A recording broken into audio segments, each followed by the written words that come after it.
오징어가 오징어를 먹노 크크.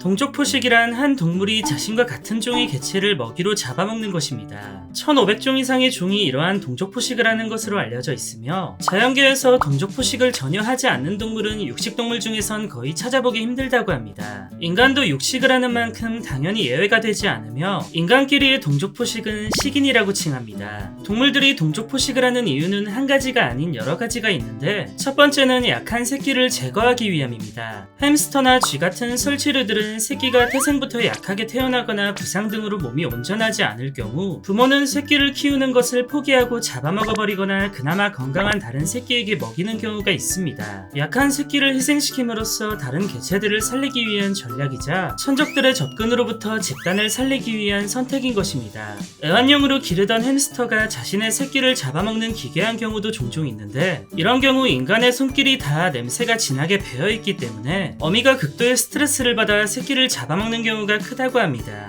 사자나 곰 같은 덩치 큰 맹수들은 암컷을 독차지하기 위해 동족포식을 행하기도 하는데 수컷들은 자신의 피를 이어받지 않은 즉 다른 수컷의 피가 흐르는 새끼들을 죽이는 경우가 있습니다. 자신의 피를 이어받은 새끼들이 살아남아 그 세력이 커져야 한다는 이유도 있겠지만 가장 큰 이유는 암컷들이 자신이 돌볼 새끼가 있을 땐 짝짓기에 응하지 않기 때문입니다. 이들은 종족 번식을 위해 다른 수컷들의 자손을 죽이기 시작하고 같은 종이긴 하지만 죽은 새끼의 사체는 영양가 높은 고깃덩어리이기 때문에 눈앞의 먹이를 낭비하지 않고 이것을 먹으며 동족포식을 합니다.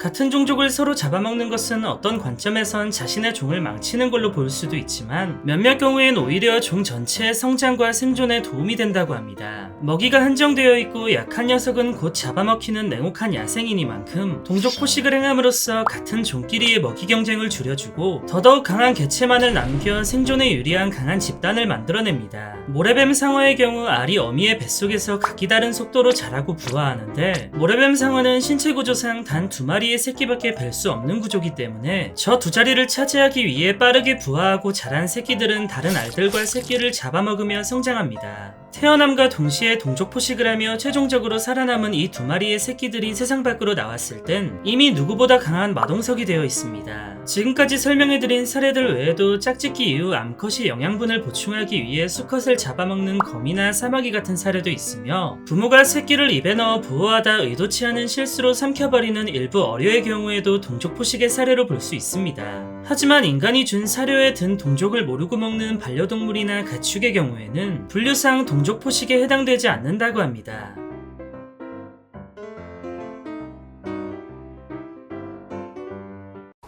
안녕히 계세요, 여러분!